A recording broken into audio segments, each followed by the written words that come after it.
అలాగే ఆడవాళ్ళు పాలు కాగబెడుతున్నప్పుడు పాలు పొరపాటున పొంగిపోతే అయ్యో పాలు పొంగిపోయినాయి అనకూడదు.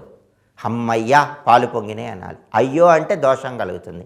అమ్మయ్యా పాలు పొంగినాయి అని చెప్పి 2 బియ్యపు గింజలు పాల చుక్కల్లో వేయాలి. అలా చేస్తే లక్ష్మీదేవి ఆనందించి యజమానికి అదృష్టం కలిసి వచ్చేలాగా చేస్తుంది. అలాగే పాలు కాగబెట్టిన తర్వాత ఎక్కువసేపు మూత పెట్టకుండా ఉండకూడదు. వెంటనే మూతలు పెట్టుకోవాలి. అసలు ఆడవాళ్ళు అదృష్టం బాగా కలిసి రావాలంటే వంటగదిలో అన్ని పాత్రల మీద మూతలు పెట్టుకోవాలి. వంటలు వండిన తర్వాత మూతలు ఖచ్చితంగా ఉండాలి. అలాగే వంటగదిలో బొద్దింకలు అనేవి తిరగకూడదు. ఏ ఇంట్లో అయితే వంటగదిలో బొద్దింకలు తిరుగుతూ ఉంటాయో ఆ ఇంట్లోకి జ్యేష్ఠాదేవి దరిద్ర దేవత ప్రవేశిస్తుంది. కాబట్టి వంటగదిలో బొద్దింకలు లేకుండా ఆడవాళ్ళు జాగ్రత్తగా శుభ్రంగా ఉంచుకోవాలి. పాత్రల మీద మూత పెట్టాలి. అలాగే ప్రతి శుక్రవారము కూడా రాత్రిపూట ఆడవాళ్ళు గిన్నెలో ఒక ముద్ద అన్నాన్ని